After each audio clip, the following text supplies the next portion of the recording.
The truth, the whole truth, and nothing but the truth.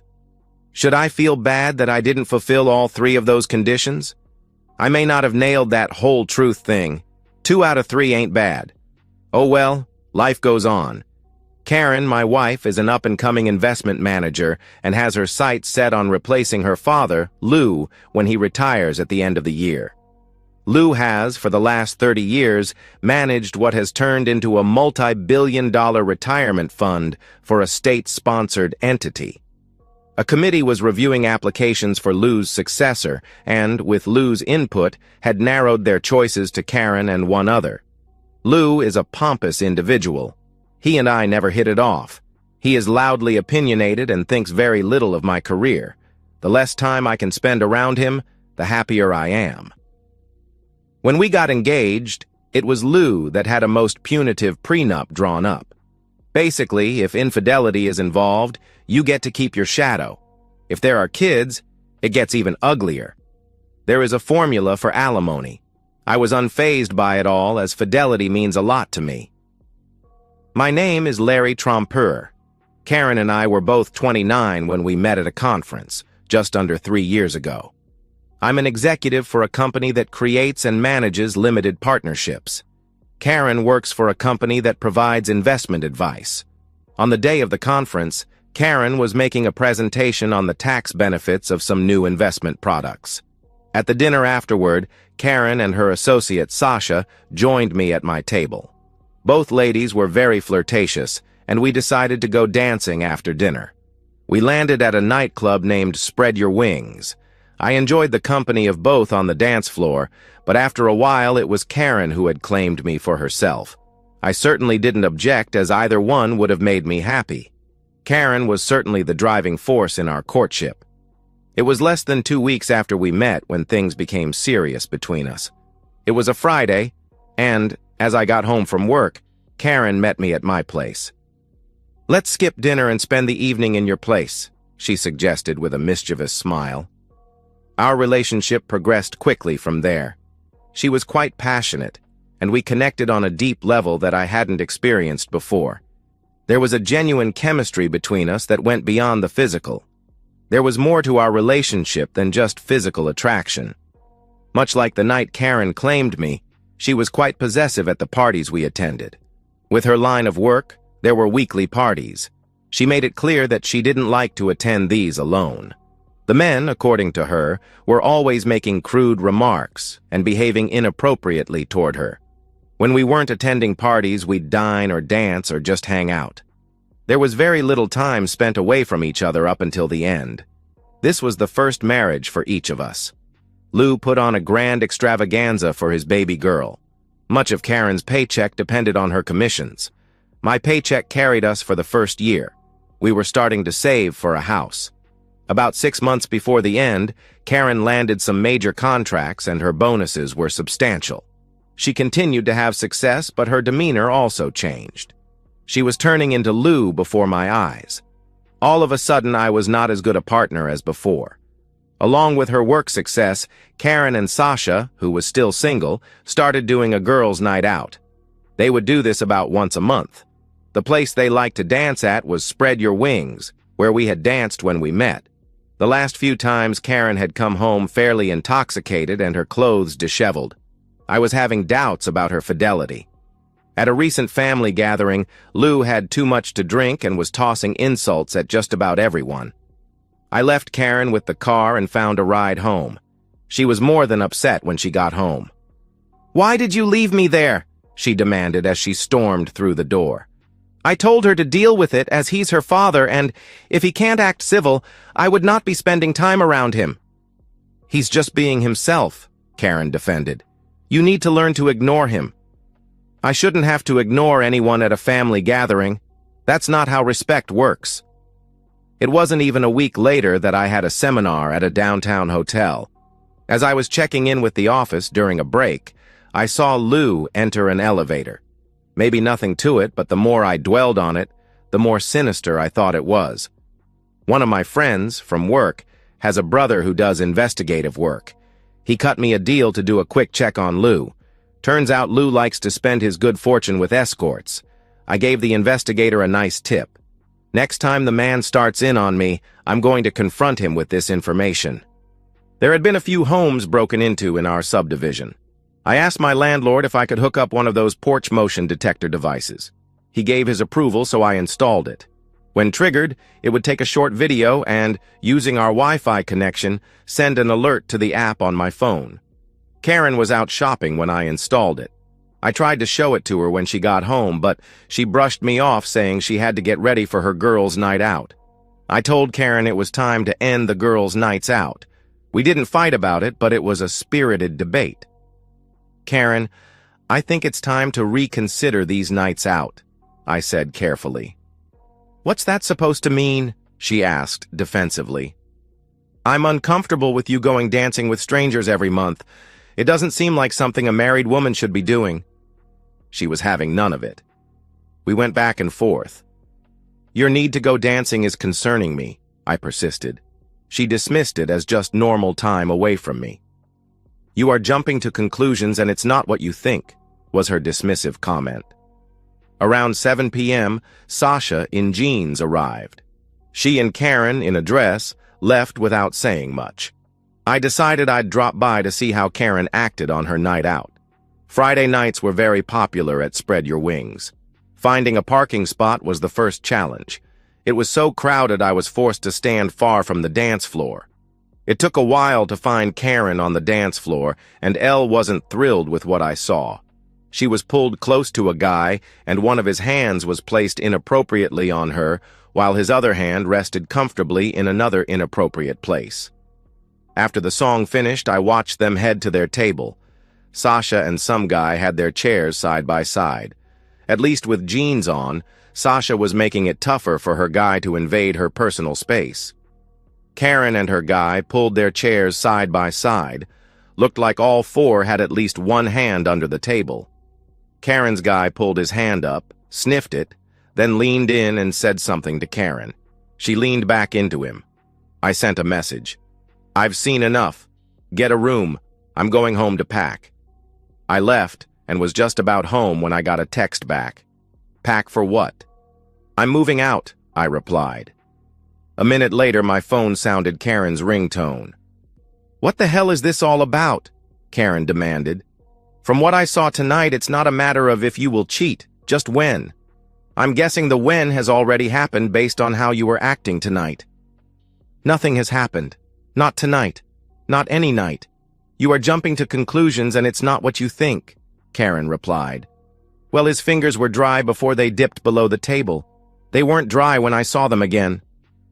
Nothing like that happened. You are very mistaken, Karen pleaded.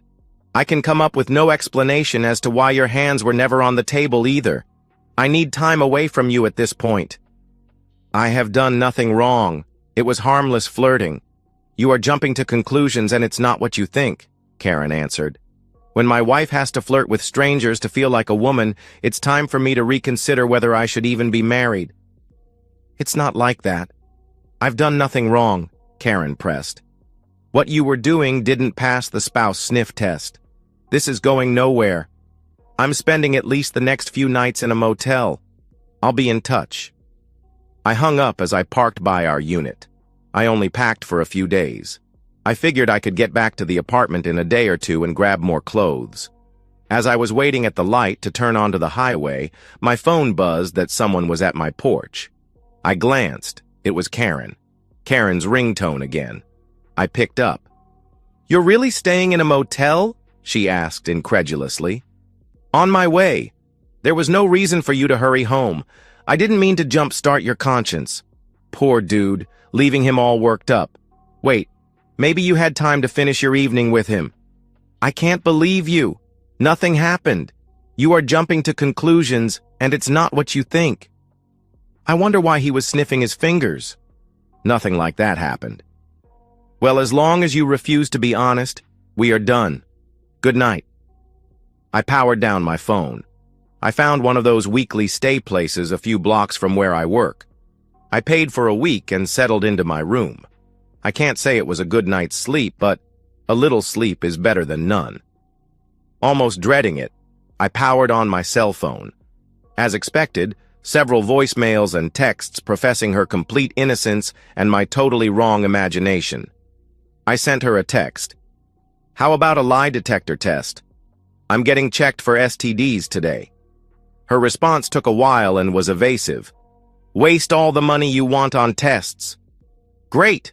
When do you want to do the lie detector test?" I pushed. "I didn't say I would. Sasha says they are no better than a coin toss." "Okay."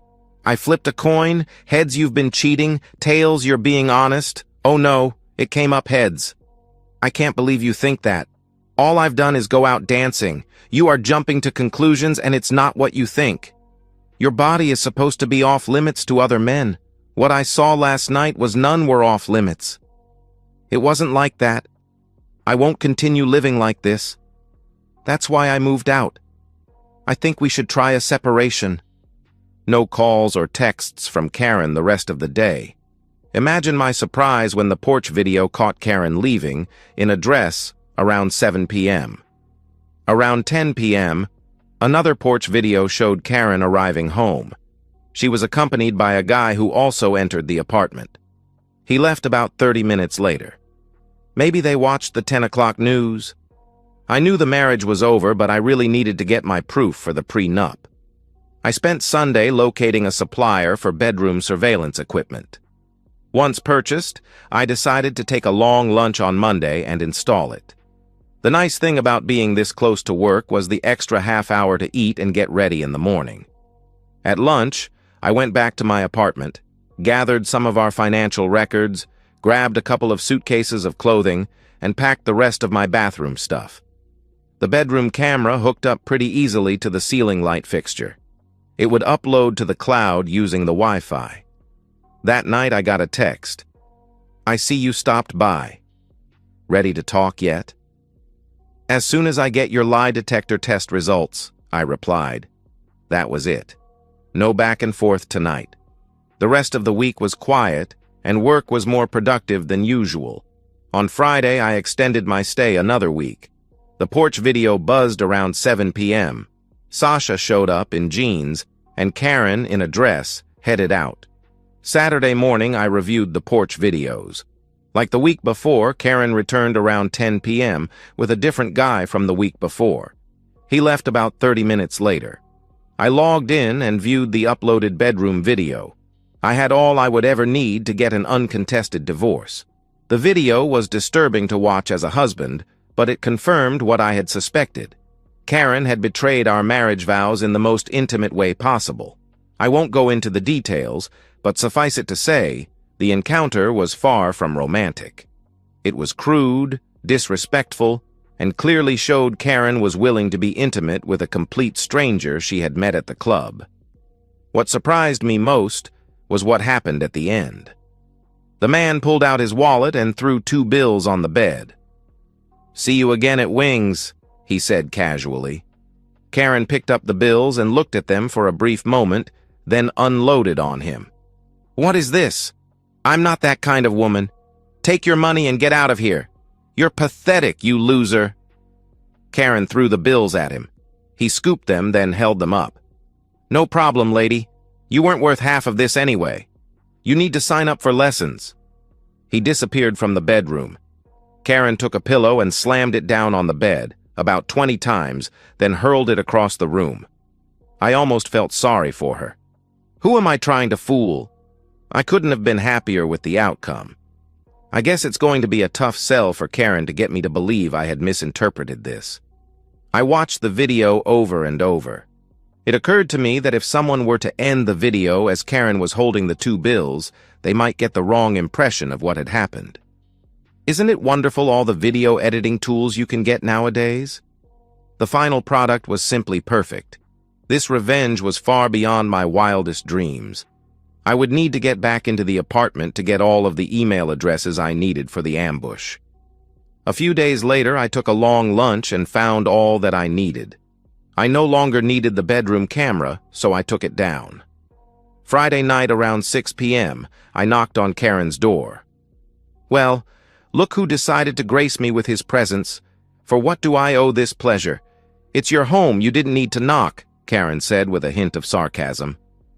Karen, I've decided I don't need the lie detector test anymore, I replied calmly. You never did, Larry. Ready to talk? She seemed hopeful. Karen, have a seat. I've got something you're going to want to see. Things have already been resolved, so consider it fait accompli. As you know, this is still my apartment. I had every right to install cameras. Since the videos were shot in my apartment with my equipment, I'm also allowed to share them with whomever I choose. I'm so anxious for you to see this, and then I'll tell you who I've shared this with. Karen's smirk had been replaced with an odd look, mostly panic mixed with horror. I clicked the play arrow. What is this? You had no right, she gasped. Then, when the video ended, she really got into my face. Where's the rest of the video? This isn't how it ended. You horrible person. Well, Karen, your response tells me all I need to know about our marriage. No, I'm sorry. No, I didn't mean to hurt you. Nothing like that. No remorse at all. I'm probably jumping to conclusions and it's not what I think, but it looks like you were getting paid for intimacy. Kind of like an escort. What parts have I gotten wrong? Where's the rest of the video? I'm not an escort. I gave him the money back. Well, from what I saw, you were probably overcharging him anyway. How much did you get? 2 tens? They were $100 bills, she admitted unwittingly. Wow, you're a high-priced companion. I guess business at Wings is pretty good, huh? Am I jumping to conclusions again? I'm not that kind of woman. Actually, Karen, you are. This was filmed last weekend. You were married and being intimate with someone other than your husband. That makes you unfaithful whether you got paid or not. As I said earlier, I've already done what I'm going to do. She tried to grab my phone, but I was able to keep her at bay. Give me the video. You had no right. You can't share this with anybody. Well, let's talk about who I've shared this with. I was concerned that people would think I was involved in your activities, so I sent a copy to the sheriff with a note expressing my deep concern that your operation could have adverse effects on me. I volunteered to testify as a witness for the state. I hope they don't jump to conclusions. You did what? I'm not doing anything illegal. It's not what it looks like. Let's move on. Your father uses similar services. I've got an investigator's report proving that. I've sent that report and this video to both him and your mother. If you're not opposed to awkward family dynamics, Daddy has no problem paying for company. The panic and horror look from earlier was nothing compared to this. She was bug-eyed, her nostrils were flared, and she was shaking with clutched fists. I hate you. You are the worst person I've ever met. Oh, that's what I was going to tell you. Great minds think alike. Why? Why did you have to get them involved? This is between us. If I had videos of all the individuals you've been seeing, I'd have given them those too. Let's move on. I also sent to the investment committee this video and the report on your father. I suspect they will have time to review them prior to deciding on a new managing director. Oh no. Karen collapsed on the floor. It had taken a while, but the tears were starting to flow. Karen, thanks to Lou, it looks like I get to keep all the savings and checking account money. My lawyer has instructed the bank to place a freeze on those accounts. Also, thanks to your ability to close a deal, you will owe me alimony. Thanks, sweetheart. I went to the front door and invited the process server in. He tapped her shoulder. Karen Trompeur, you have been served. It's not what it looks like. There's more to the video. You can't do this to me. You had no right, she pleaded. I know, Karen. I'm always jumping to conclusions and I'm just too stupid to understand it's not what I think. Hey, if you hurry and get cleaned up, you still have time to get to Wings and round up another client for tonight. I hate you! Yes, you did, but paybacks sure are sweet. Have a nice life, Karen. I wonder how this video would look online. No, you can't. Please don't, please, please don't, please. She was begging now. We'll see. Maybe if you're a good person and don't contest the divorce. I headed out. Hey, Sasha. You're looking good. She's not quite ready to leave yet, I said coldly as I passed her in the hall. My shattered pride has been soothed by the exacted revenge. The sheriff did contact me. They had spoken with Karen, but since there just wasn't a clear offer to provide companionship for money, no charges would be filed. They told her that they would be keeping a close watch on her activities. Her father didn't have to wait until the end of the year to retire. He was fired. He seems to be living at a motel. Karen's mom must have jumped to conclusions about his activities. Karen's hopes and dreams about replacing her father as managing director were derailed.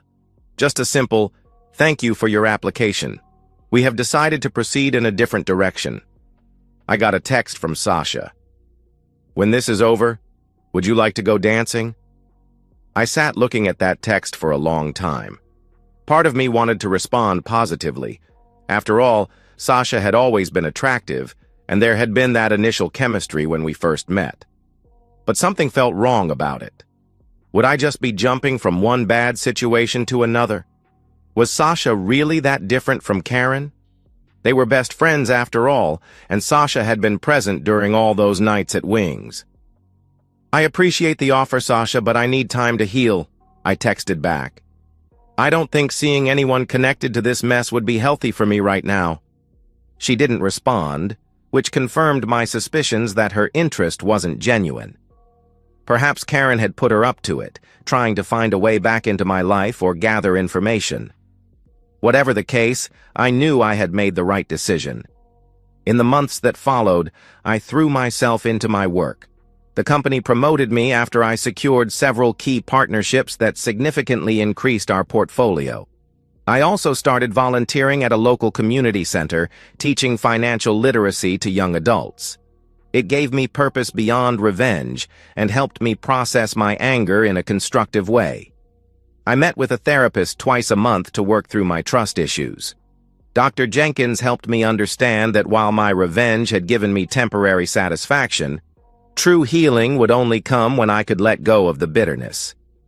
It wasn't an easy process, but gradually, I felt the weight lifting. 6 months after the divorce was finalized, I ran into Karen at a coffee shop downtown. She looked thinner, tired, with dark circles under her eyes. For a moment, our eyes met, and I saw a complex mixture of emotions: shame, anger, regret. She quickly looked away and left without her order. I felt nothing. No satisfaction, no anger, no pity. Just emptiness where the rage had once burned. That's when I knew I was finally starting to heal. When the courts granted the divorce, I received all of the money and they approved the alimony. With the divorce behind me, I just couldn't help myself. I sent to Karen, from an anonymous source, a copy of the full video. Is it too late for that to count as the whole truth? A year after my divorce, I sold the apartment and bought a small house with a garden in a quiet suburb. I adopted a dog from the shelter, a mutt named Buddy who had trust issues of his own. Together, we learned to be comfortable in our new life. I dated occasionally, but I was in no rush to enter another serious relationship. The betrayal had taught me to be more cautious, but Dr. Jenkins had helped me understand that being cautious didn't mean closing myself off completely.